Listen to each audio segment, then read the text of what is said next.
Hello दोस्तों, कैसे हैं आप सब। स्वागत है आप सभी का कॉमिक वर्ल्ड चैनल पर। तो चलिए दोस्तों, शुरू करते हैं राज कॉमिक्स में प्रलंकारी त्रिशूल।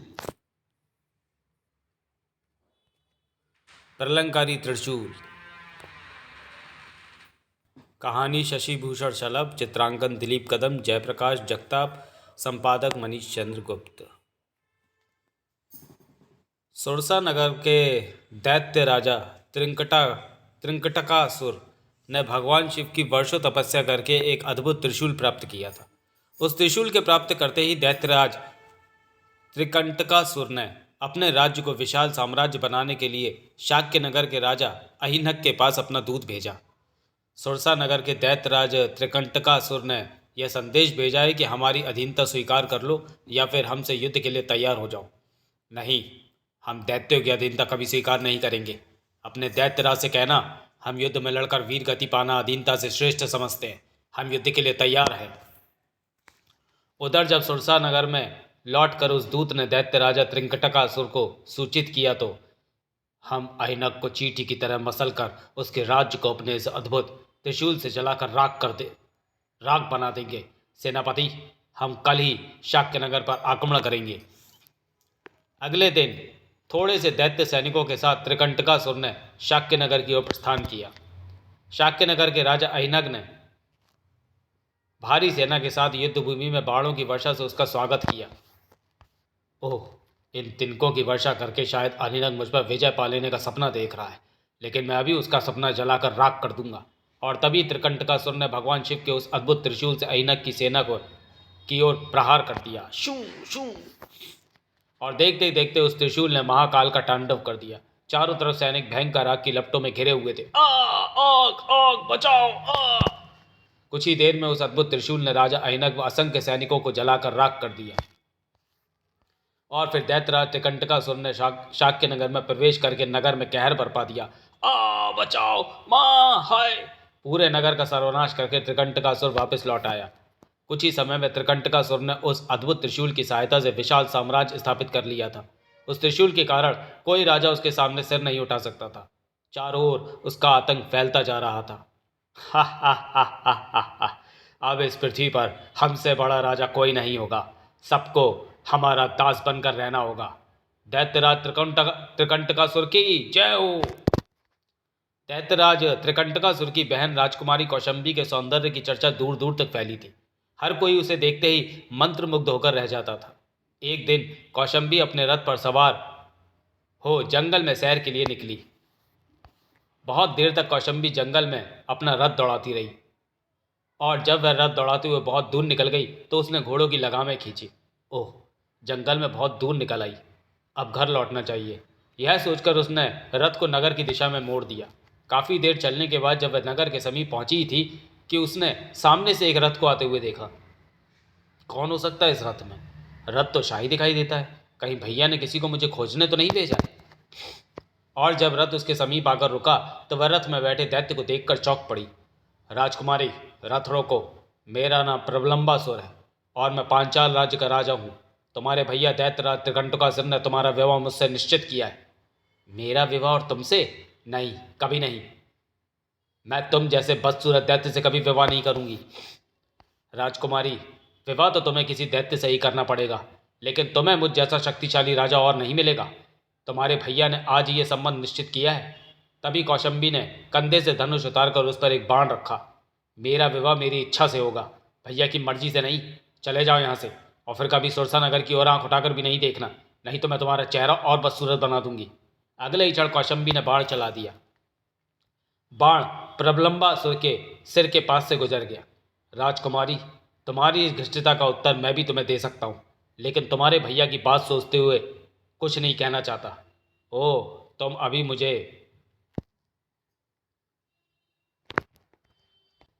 मुझसे विवाह का सपना देख रहे हो? फिर आज तो तुम्हें कुछ सबक सिखाना ही पड़ेगा। अगले क्षण कौशंबी ने प्रलंबा सुर की ओर फिर बाढ़ चलाया। ओह, इसने तो मेरे घोड़ों की लगामें ही काट डाली। लगाम ढीली पड़ते ही घोड़े तेजी से आगे की ओर दौड़ पड़े। अरे अरे ओ ओ अरे, मैं गिरा गिरा।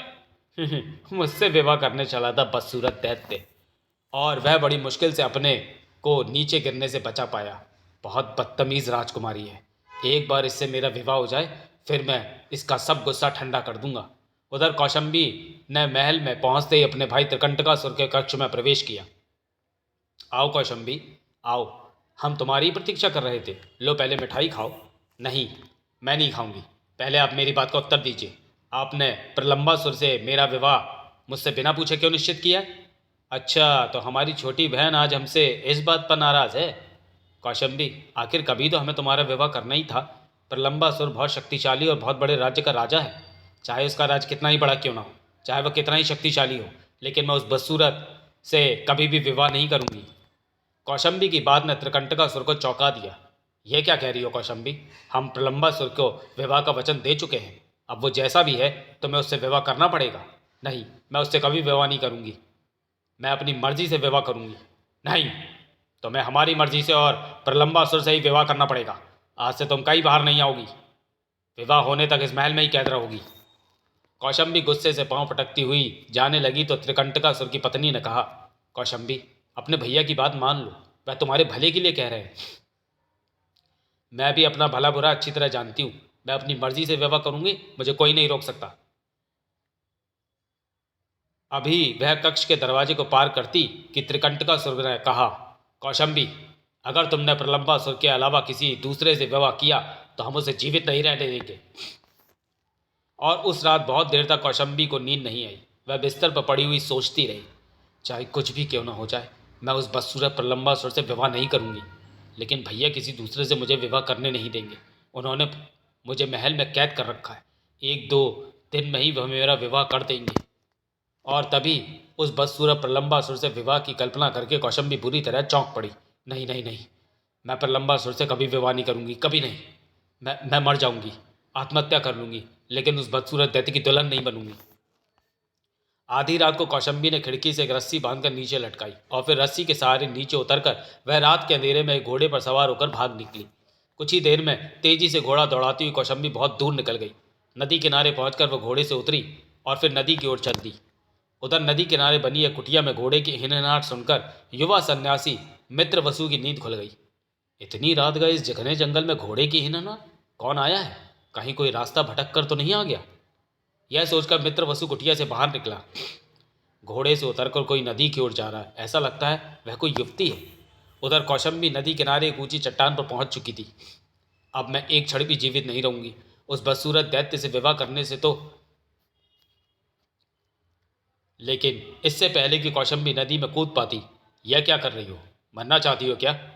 हाँ, मुझे मत रोको, मुझे मर जाने दो। मैं जीना नहीं चाहती। नहीं, मैं तुम्हें आत्महत्या नहीं करने दूंगा। आत्महत्या करना पाप है।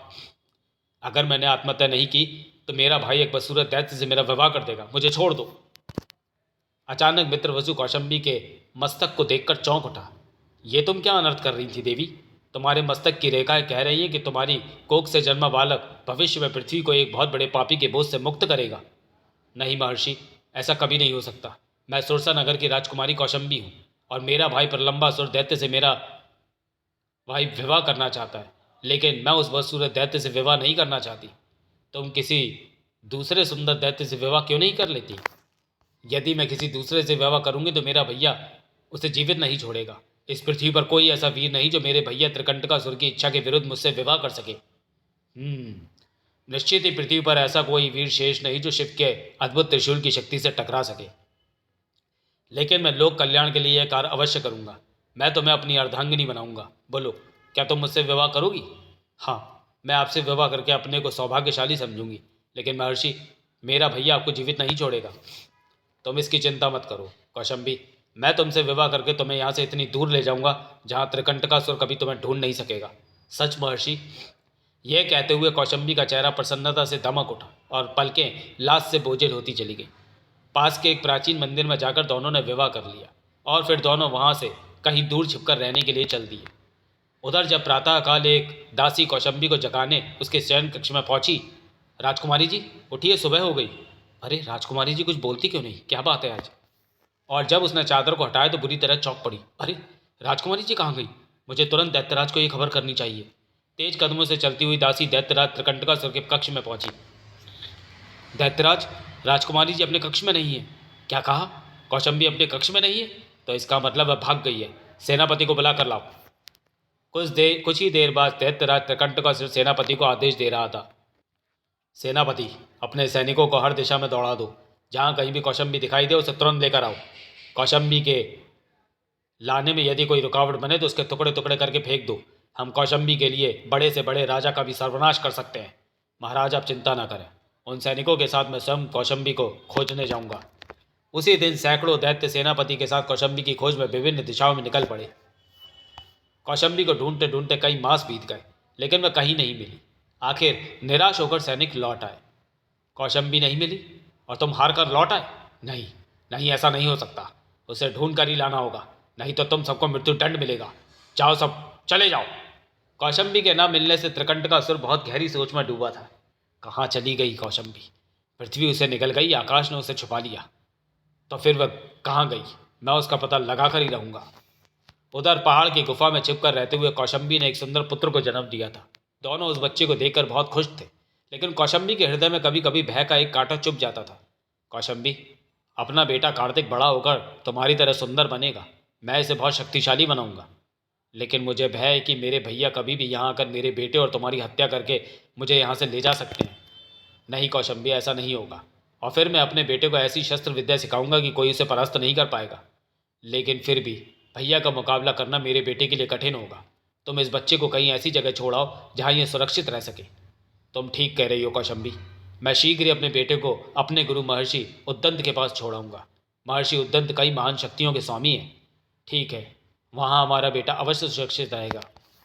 अगले दिन ही मित्र वसु ने कार्तिक को महर्षि उद्दंत के पास छोड़ आने के लिए प्रस्थान किया।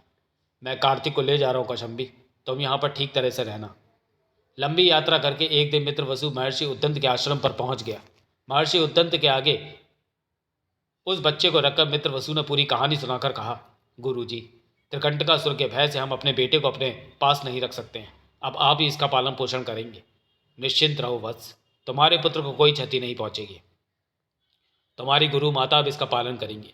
बड़े होने पर मैं इसको शस्त्र विद्या में इतना पारंगत बनाऊंगा कि त्रिकंटकासुर इसका कुछ नहीं बिगाड़ सकेगा। गुरुजी, अब हम दोनों निर्भय रह सकेंगे। कार्तिक को महर्षि उद्दंत के पास छोड़कर मित्रवसु वापस लौट पड़ा। कई दिन की लंबी यात्रा पूरी करके जब वह गुफा के पास पहुंचा तो, नहीं, मैं नहीं जाऊंगी, मुझे छोड़ दो, बचाओ बचाओ। तभी मित्रवसु ने त्रिकंटकासुर के रथ के पास पहुंचकर उसे रोका। त्रिकंटकासुर, कौशंबी मेरी पत्नी है, तुम इसे नहीं ले जा सकते। हट जाओ मेरे रथ के आगे से, नहीं तो इसी रथ के नीचे को चलकर रख दूंगा। मेरी मृत्यु के बाद ही तुम कौशंबी को ले जा सकते हो दैत्यराज, लेकिन उससे पहले मैं तुम्हारा सर्वनाश कर दूंगा। तुम यहाँ से जीवित नहीं लौट सकोगे। यह कहकर कोई मंत्र बोलते हुए मित्रवसु ने ऊपर की ओर हाथ उठाया और उसके हाथ में एक धनुष आ गया। अगले ही क्षण मित्रवसु ने त्रिकंटकासुर के रथ पर बाणों की वर्षा प्रारंभ कर दी। पलक झपकते ही मित्रवसु ने कौशंबी के बंधन काट डाले। बंधन मुक्त होते ही कौशंबी रथ की ओर दौड़ी। तभी त्रिकंटकासुर ने त्रिशूल को ऊंचा उठाते ही कहा, धूर्त सन्यासी, मैं तुझे जीवित नहीं छोड़ूंगा। अब मरने के लिए तैयार हो जा। नहीं भैया, तुम इन्हें नहीं मारोगे। मैंने इनसे विवाह किया है। यदि मारना चाहते हो तो तुम पहले मुझे मारो। तुम इसके सामने से हट जाओ कौशंबी। मैं इस सन्यासी को किसी हालत में जीवित नहीं छोड़ूंगा। भगवान शिव का यह त्रिशूल इसे पल भर में जलाकर राख कर देगा। नहीं, मैं तुम्हें इनकी हत्या नहीं करने दूंगी, अपने प्राणों का बलिदान कर दूंगी। सैनिकों, कौशंबी को इस सन्यासी से अलग कर दो। मैं इस सन्यासी को जीवित नहीं छोड़ूंगा। लेकिन अभी दैत्य सैनिक आगे बढ़कर कौशंबी को मित्रवसु से अलग कर पाते कि उसने दैत्य सैनिकों पर बाणों की वर्षा प्रारंभ कर दी। हाय मैं मरा, आए बचाओ। त्रिकंटकासुर मित्रवसु ने अपने बाणों से उसके रथ के घोड़ों पर भी प्रहार कर दिया। पलक झपकते ही उसने घोड़ों को मार डाला। देखते ही देखते मित्रवसु ने उसके रथ के पहियों को नष्ट कर दिया। तभी एक दैत्य सैनिक ने दौड़कर कौशंबी को मित्रवसु से अलग कर दिया। ओह, छोड़ दे मुझे। नहीं नहीं, मैं तुम्हें जान से मार डालूंगी। ओह, यह उचित अवसर है। मैं अभी सन्यासी का काम तमाम किए देता हूँ। अगले क्षण मित्रवसु उस त्रिशूल की प्रचंड लपटों में घिर चुका था। पलक झपकते ही मित्रवसु का शरीर जलकर राख हो गया। लेकिन तभी उसकी आवाज़ वहां गूंजने लगी, त्रिकंटकासुर, तू मुझे मारकर बहुत खुश हो रहा है, लेकिन याद रख, एक दिन तेरी मृत्यु किसी सन्यासी के हाथों ही होगी। दुष्ट सन्यासी, तू भी सुन ले, मैं ऐसा कभी नहीं होने दूंगा। प्रतिदिन सन्यासियों को मारकर भोजन किया करूंगा और पृथ्वी पर एक भी साधु सन्यासी जीवित नहीं छोड़ूंगा जो मेरी मृत्यु का कारण बन सके। तो चलिए दोस्तों, वीडियो को यहीं समाप्त करते हैं और मिलते हैं प्रलंकारी त्रिशूल के दूसरे और अंतिम भाग में अगले वीडियो में। तब तक के लिए धन्यवाद।